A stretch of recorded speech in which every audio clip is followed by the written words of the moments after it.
everybody. Hey, and to you, Jennifer Hammond, welcome back to Credit Myth Busting with Jennifer and the Jennifer and Merrill show. Merrill and Jennifer. Okay, so what do we have? What's in front of us today, Jennifer? What's on our myth busting menu? So, I'm also, this is we've done this a couple weeks. We skipped last week, but we've to take someone else's credit training. And so that person won't be named because I don't want to, I'm not trying to throw anybody under no credit. Yeah, no credit shaming here. We just want to be aware that very big, very popular courses out there aren't always dialed when it comes to the truth of what matters, right? So right. So today I wanted to start with in the very beginning of the book, it says, what does millionaire credit mean? And, of course, it says, how does a millionaire view credit? Credit is used to acquire assets that increase wealth. In other words, credit is often a key component for making an investment. Yes. So we agree with them. We agree with them. So we're not at odds on every point. Right? So some things just need to be clarified a little bit. Okay. That's all. And that's my big thing about it is millionaire credit is the ability to control greater and greater amounts of money for the purposes of investing and growing wealth. It isn't about buying a car of your dreams. This is about using money for the purpose of creating more money. Yeah. And what we usually say, is leverage, right? Your personal profile is what I call the goose that lays golden eggs. And these golden eggs are your first home, your residence, your car, credit cards, but it's also business lines of credit. It's real estate loans. It's commercial loans. It's blanket loans to wrap. I talked to one of my clients today and they've got like 11 properties and they're all paid for. And you're not going to believe this, Jennifer. They're all paid for. And I said, well, have you considered putting a blanket loan on all of these? And they're like, you can do that?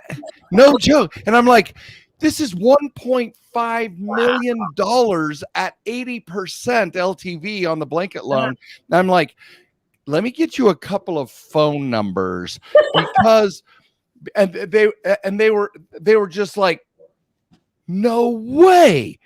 And I said, now you may love being an active borrower. I mean, an active real estate investor. Have you ever considered like syndications or passive? And they're like, well, maybe not yet, but I could see, can you 1031 into those, et cetera, which is a great question for you. Can you 1031 into a syndication, right? So those are, and I forget that some people have been trained so narrowly down a track that they can't see all the other possibilities that are there, and nothing on them. They're genius real estate investors, genius. And what could you do with $1.5 million in building your empire, right? And so, or being in a cash position if there's a reset, or taking advantage of commercial properties appreciation instead of more. You're bundling all these single family homes. What if you put all those resources into commercial multi-families, right? So we had a wonderful discussion, and it was like we all lit up. It was just like an amazing thing. So that's what credit is for, is using your financial reputation. That goose, you make your personal golden goose healthy. You've got to protect your personal profile, because when it lays golden eggs, it will lay them for the rest of your life, guys, if you know what you're doing. So that's what I say is leverage your personal financial reputation, and build and develop and leverage lender relationships. And then you're off to the races. So hells yeah. And specifically, one of the things that the difference I see, though, also is not that you're just looking at credit score. And I almost want to say it, even though I don't know how to say it best way, but the one thing that where it's not what your father might have taught you or your father's credit score. Like they say, it's not like your father's car. It's not like your father's credit score. Credit and credit scoring, the repair, all of that is very different now. Different. And it's changed so much. And so think about this. This is happening, and we're in the fall of 2021. I can't believe that. I That's know. crazy. Oh my That is God. crazy. And life and credit has really changed. It's not just about repairing it, but it is really important. Anyway, let me get to some other myths real quick, Okay. so we don't run out of time. So here is one. This is the steps. There's 3 steps as far as this particular training to actually establishing brand new credit. If you have no credit at all, they say these are the 3 things you should do. Let's Number see. 1, open a checking account. Okay. Number 2, open a savings account. Okay. Number More on that 3 later. Okay. Number 3. Now listen closely, Merrill, to what I say on number 3. Step 3, apply for a department store credit card. Okay, so it kind Merrill, of why fell, are you yeah, laughing? it fell off at the end there. So yes, there's a progress for developing a relationship with a lender. It starts with a credit card, but then it doesn't go to a savings account. Not with credit card, a checking account. And Right. you don't want to put money in a savings account. And it's beyond the scope of this thing of Yeah. our time today. But we want to put as many of our dollars into a checking account as possible, because savings accounts have different rules. It's all protected for FDIC. But the more money you have in a checking account, here's the thing. Savings accounts are really difficult to access, right? You have to transfer funds and do all this stuff before you can spend it. The more money you have in your checking account, lenders want to see how you treat your money before they're willing to give you their money, right? Especially if you're growing this relationship to auto investing, business lines of credit, even a mortgage. So a checking account is vital, but then you want to stay away from zero. If this is zero in your account, you want to stay away as far as possible. I mean, if you can see my hand, it's way up here. You want to be as far away from zero as possible, because they do this little cheat, you guys. It's not a cheat. They're protecting their answers, so I give it to them. But they have this little sneaky way of, if they get most credit accounts, when you open up a checking account, many times they'll offer a $500, $200, $500, $1,000 credit line to backstop your checking account. They call it check guarantee account, or prevent you from bouncing checks. So you think you're saving $35. Yeah, of course I want this. Of course I want this. The very fact that you're saying I'm going to be close enough to zero to spend to get charged $35 because of a non-sufficient funds, an NSF, or a bounce. That's what lenders are looking for, you guys. They're looking to see how you treat your money. And it's called internal performance data, and they measure this internal performance data. They actually have layers of how far away you are, from hundreds to thousands of dollars away from zero. They measure it, truly. They measure it. And then if you never go through zero, then, and you stay and you have money in your account over 3 months to 6 months, then they'll look at you very seriously for a credit card at that same institution. Now we've got a deeper relationship.